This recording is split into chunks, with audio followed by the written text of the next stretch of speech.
everybody, Deborah here. Dina. Nigeria. Janelle. Thanks for tuning in. Today, we are talking about a memoir by Patrisse Khan-Cullors and Asha Bandele with a foreword by Angela Davis. When They Call You a Terrorist, a Black Lives Matter memoir. And you know, folks, you don't have to read the book to join the conversation. Janelle, you won this book selection, so tell everyone a little bit about it. This is a poetic and powerful memoir about what it means to be a Black woman in America and the co-founding of a movement that demands justice for all in the land of the free. Raised by a single mother in an impoverished neighborhood in Los Angeles, Patrisse Khan-Cullors experienced firsthand the prejudice and persecution Black Americans endure at the hands of law enforcement. In 2013, when Trayvon Martin's killer went free, Patrisse's outrage led her to co-found Black Lives Matter. Condemned as terrorists and as a threat to America, she and her co-founders created a hashtag that birthed a movement to demand accountability from the authorities who continually turn a blind eye to the injustices inflicted upon people of Black and brown skin.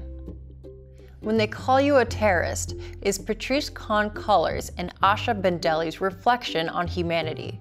I found it powerful and inspirational.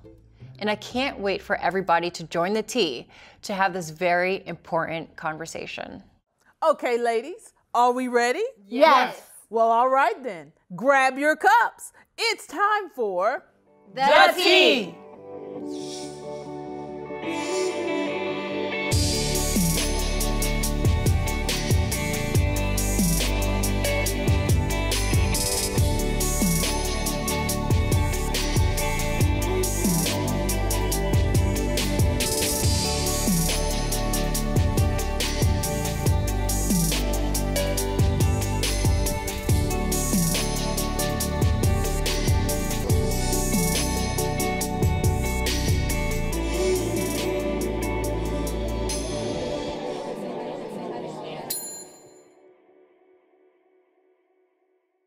Well, all right, ladies, we have a lot to dig into, especially with this being a memoir on Black Lives Matter. Yes. And it has so many rich directions that we can go in, from perception, double standards, and even dealing with community issues. So Nigeria, why don't you go ahead and get us started? Okay, definitely, because where I really got caught up in the memoir was just her experience as a young person in the community, and she was aware that something's not right here. Things are happening that shouldn't be happening, but she didn't know who she could talk to, where to go, like, how do I frame this? And there was no support. And one moment that really touched me was when her brother gets locked up and she starts talking about how our communities are set up to transition young men from the community right into prison, and there's nothing in between.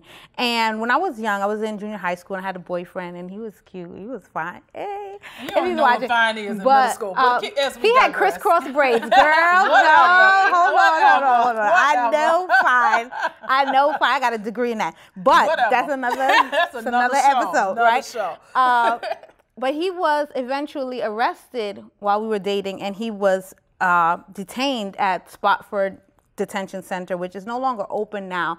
And that's also like part of the problem. Like, our young men get sent to jail with adults. Young men in our community are funneled out of the community and into prison, starting with these detention centers for kids, and then they're sentenced to prison eventually. What do we do with people who commit crimes? Because she kind of contemplates that, like, the best thing to do is not just lock them up, but we can't have them on the streets either. There is this strange issue here. Reform? Yeah, there is this, difficulty here. What do we do in our communities when there is a crime committed, but the law is not structured to protect us? It's not structured to save us. And a lot of people didn't understand the law, the rights, or anything to protect her brother. And, the law is supposed to protect us, but we don't understand it, and it's not written to work for us. But I don't think the law is written to really work for anybody, almost, to a certain extent. And then if we're talking about community, is it only limited to the African American community, Hispanic community, or should we just say communities of color? What happened? I mean, how is this injustice? What are we doing? Well, there's clearly, I think, a double standard just in terms of who is held accountable and what happens. I mean, she talks about going from her inner city school, you know, where it was routine to see the police around, almost looking for someone to arrest, to going to her predominantly white school in a more upscale neighborhood, and there not being a big police presence, and there also being lots of drug dealers there. I mean, you know, I experienced that going from public school in the Bronx, which was actually, you know, middle class. It wasn't like, you know, as exotic and wild as, you know, you think with the boogie down, you know. But, you know, I went from the Bronx to, you know, a New England prep school, and there was a cocaine ring in the New England prep schools the year I graduated. It was on 2020, but, you know, it's perceived and handled differently. I mean, none of the kids I went to public school with were involved, you know, with drugs, doing drugs, selling drugs. So it was actually a little shocking and ironic to me to be sort of sent to the nice manicured boarding school and, you know, sort of being confronted with that. But, you know, the consequences that people play, you know, like the war on drugs, you know, the consequences for selling cocaine versus crack. You know, there's a double standard. There definitely is with a double standard, especially within the realm of sentencing. We often see that African American people tend to have worse sentences, and then also if they're a black child and are accused of doing something, their sentences tend to be going and being charged as an adult versus someone else who's underage. An article from New York Magazine showing about how young girls at age 5 are already being reprimanded in schools earlier than children of other races. They're called out for being loud, more obnoxious, and they're more likely to be suspended than other kids from any other race. So it starts not just from high school or puberty. It's shown that it's from pre-K and kindergarten how teachers and the public are actually perceiving young black students, children, as being more mature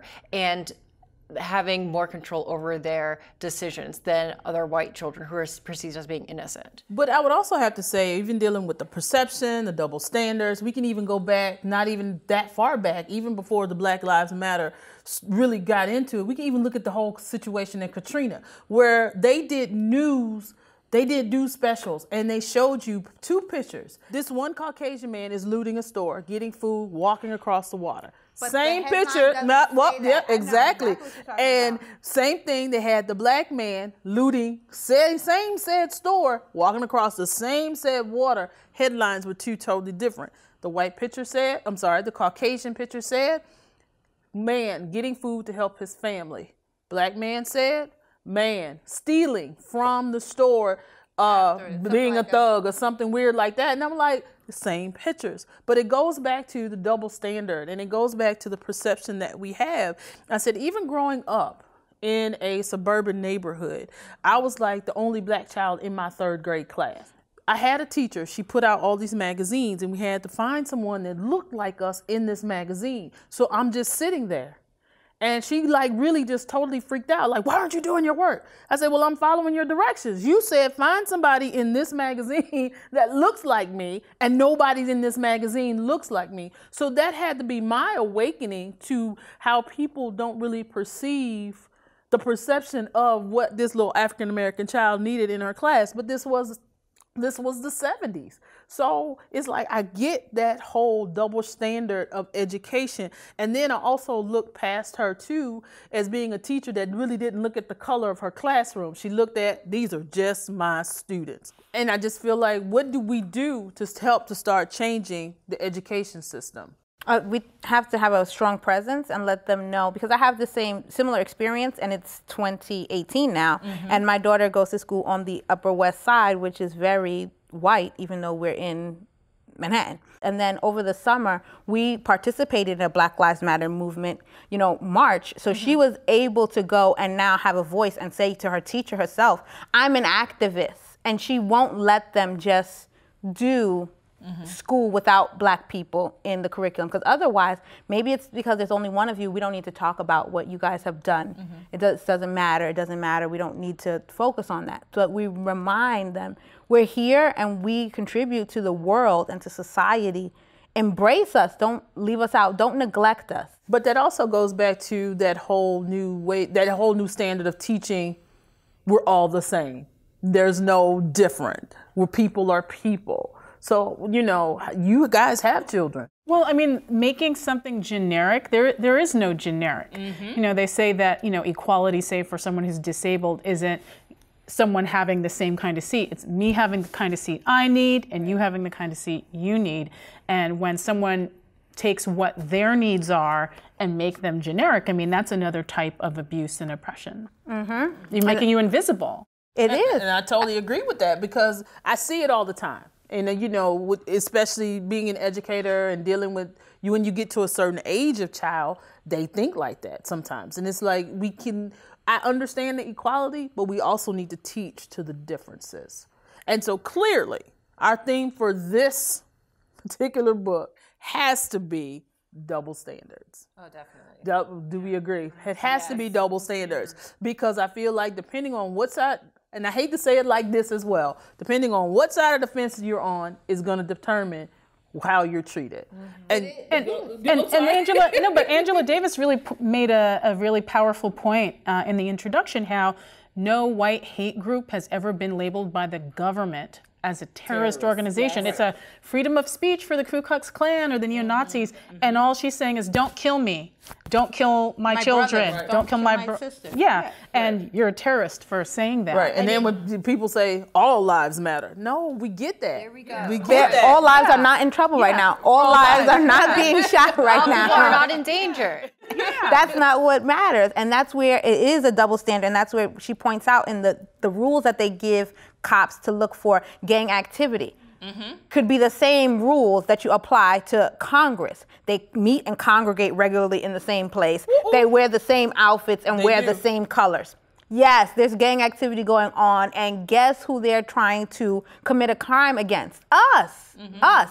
And nobody's doing anything about it, and nobody has anything to say. And we continuously go on and are labeled as the people who are doing something wrong when we're trying to protect ourselves, our communities, and say we want better, we want more, and we want to function. I feel like sometimes there's this idea that, when Black people stand up for themselves in America, that we don't want to be in America, we don't want to be a part of America, but we do. We want to be here and be accepted and be respected and treated like people. But the sad part about it, being different and speaking out is what gets us innovative. Because if nobody got tired of lighting a candle, we would have never got a light bulb. I'm just, let's think about, seriously.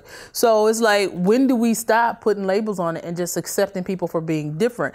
And it's just like, what are we going to do? And so when we're looking at those double standards, Janelle, what were you saying about that? When they see hashtag Black Lives Matter or anything in connection with the movement, they want to have a movement in opposition, such as Blue Lives Matter, which Chick-fil-A had made all their employees wear Blue Lives Matter shirts. That's another story. That's another show. They're on my boycott list. And then when they want all lives matter, but at the same time, it's white lives are not endangered. When I pass by a police officer, I have a different vibe than a white friend who would pass by. I want to hold my breath. If someone interrupts me, which way am I to stop or to keep moving? It is not saying that no other lives matter. It says that we are not going to stand for Black people being unjustly persecuted and accused and harassed for crimes that have not even been committed. We're constantly looked to be suspicious for absolutely no reason. What is also hurtful is seeing that when Trump was voted into office, seeing that 54% of white women who voted for Trump. But then there are women's marches, there are no gun marches, there are all lives matter media out there. But all of these messages from these different movements are all incorporated to the Black Lives Matter movement. But then at the same time, there are a lot less people who come out to support Black Lives Matter from other races, from other genders. And that's what's really incredibly hurtful, especially seeing friends go down to DC or traveling to go to these different marches. But then they wouldn't dare wear a Black Lives Matter shirt ever. Or they don't even ask of, like, when they see something like, are you okay? They're not genuinely interested in that. And that's what's really incredible, that people say they don't see color, everyone is equal. But if everyone is equal, then why isn't it that this is not concerning to you? That's something that I'm very vocal about. And then I would have to piggyback on what you were saying, especially going back to the whole, what was your percentage about women that voted for Trump? 54%. Okay, so if 54% of white women voted for him, and now the hashtag Me Too movement started by an African-American woman. Yes, ma'am. But have we not seen that there are more women coming out against said president, and he has not been charged and or started the impeachment process? But we have an African-American man. I'm not standing up. I'm not giving anything. Has been convicted. And now they're saying he is the new poster child of why somebody had to be convicted for the hashtag Me Too movement. But again, it was white women that were in court about this particular black man. I'm not calling any names, because if you're watching, you already know what's going on. But how do we feel about that when we have a hashtag Me Too? Should we say hashtag Me Too Black Lives Matter tag now? Because it's like that's the only way we're going to get some traction and then get some backlash and get some people to pay attention. Where are we going with this? The conviction you're talking about now, this has been in the works for years now. So, the Me Too movement is, as it's gotten popular now, is relatively new. So to be revealed, Technically, it's not news, not new. It's been going on. But before. I think that's the it's the problem of our culture, of our society, which is it's not new, it's old, it's 10 years old when she started it, but once it becomes something that white women embrace, it is new, it's revolutionary, like a light cornrows become boxer braids, and it's what we have to do now. And that's where it becomes very problematic, that justice for white women is very important, because I know you don't want to say his name, but I'm going to say his name, right? So all of the women who he was accused of attacking, most of them who came out were white women. Right. And he's going to jail now. Now it's important that the justice takes place. Now it's important that we recognize Me Too. All of these women are being attacked, but black women are not safe. And our crimes, no one is standing up for when we're attacked. And when we're attacked, it becomes a question of almost just like like Tamir Rice when it came down. Why was she on the back streets and she's driving in Texas? Why did she not cooperate with the cop? Well, how did she end up dead in a jail cell? We don't talk about that. They go back and they talk about what she may have done, but we don't talk about that. And that's what I'm saying with this whole double standard piece. What are we doing? How do we get this? How do you get this whole Black Lives Matter piece to jump off even more? That's what I'm saying. Do we need to put hashtag Me Too Black Lives Matters on everything now so people can start giving it awareness? Or until, I guess, we start stopping white people the way that you stop black people. Because I tell everybody, when I walk into the room, I don't show that I have multiple degrees or have multiple things to do. You should see a black woman, and I'm treated as such. But then when I open my mouth and you realize I can actually conjugate a verb maybe, or have a complete sentence, then your perception of me changes. So how do we do that as opposed to what's going on? And that's what I'm saying with this double standard. How do we begin to make a change as women and women of color?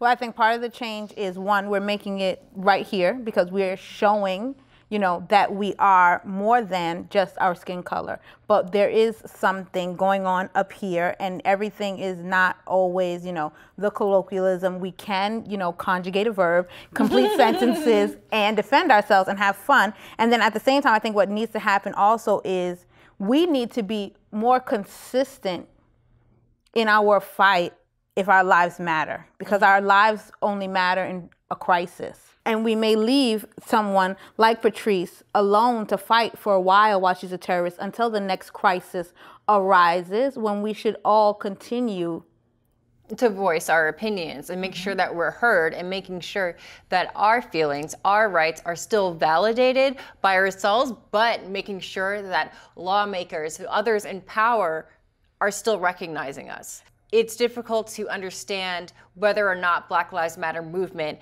needs to be vindicated or be deemed important by these lawmakers. But at the same time, where does the change come from if not? That's absolutely correct, Janelle. And that's where the conversation starts. It starts right here. We say this all the time. Who's telling your story?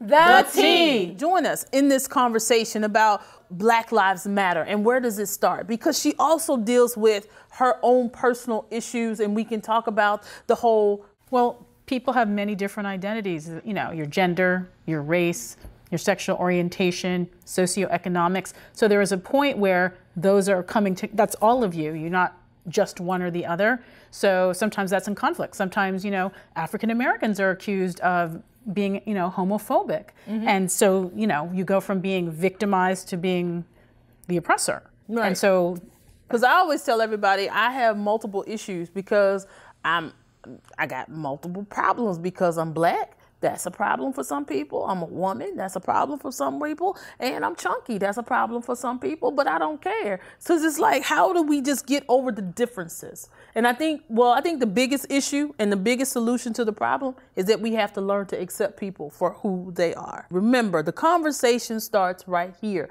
And that's why we have to keep it going and growing, because we have to come to the table and finally say, what are we going to do right here at The Tea? Join The Tea. Get your friends in on the conversation. Who's telling your story? We are The Tea. The Tea. The Tea. The Tea. Well, all right, ladies. If you had one thing to share with Patrisse and Asha, what would it be? Janelle, why don't you go ahead and get us started? I'd like to thank Patrisse and Asha for writing this memoir and sharing their histories with us. There's so many stories of injustices served to Black people that need to be shared. And your memoir is a really great start to have these very important conversations. Patrisse and Asha, I'd like to thank you for sharing your bravery and your brilliance with us and inspiring us to continue this conversation and continue this fight for our lives. ladies, I'd like to thank you for speaking truth to power, but also for sharing your humanity and your vulnerability, and letting us know that behind every hashtag are real people. Well, I would like to ask Patrisse and Asha a question. What can we do to help the Black Lives Matter grow and become more than just a hashtag? We really appreciate you clicking in, and we hope you will help keep the conversation going and growing on our Facebook page. Subscribe to our YouTube channel and watch our new episodes every Thursday. And remember, who's telling your story? The Tea!